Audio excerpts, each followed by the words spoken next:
Hey, welcome to the devlog. I've mainly been working on the look of the game, but I've also implemented my first enemy. So let's have a look. As I mentioned in the intro, I've mainly been working on the look of the game. And first I'm going to take a look at the background, those beautiful waves.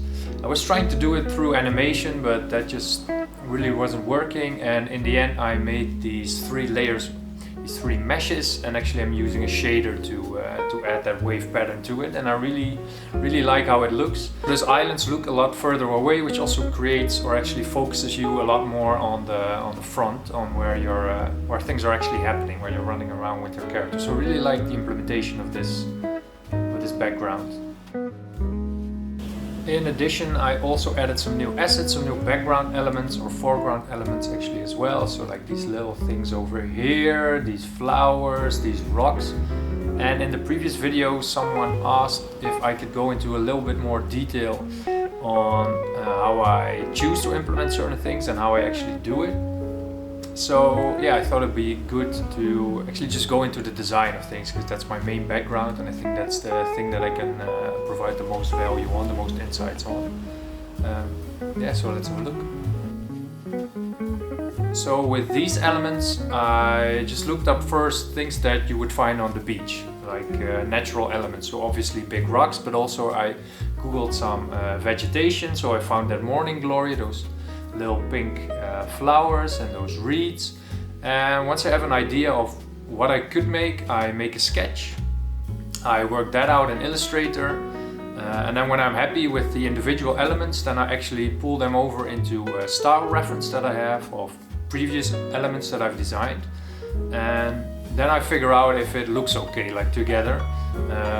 That things have sort of the same style, the same line thicknesses, that the colors sort of work.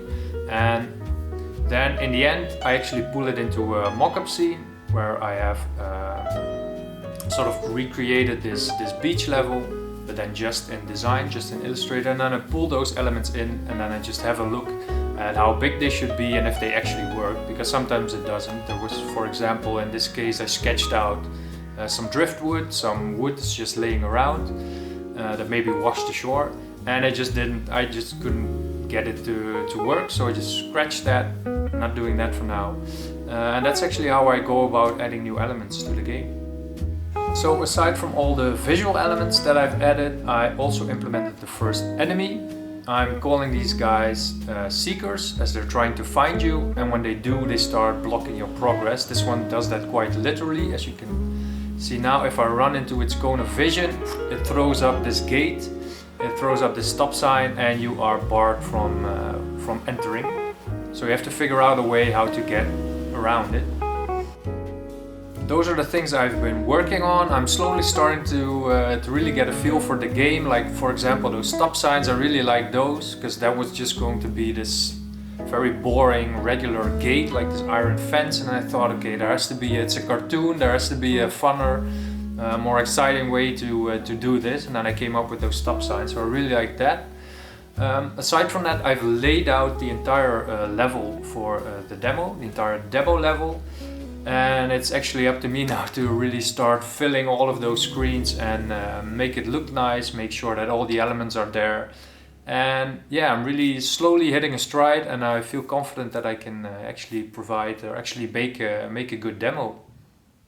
So if you want to come along that journey, make sure to follow the channel, and I'll see you in the next devlog.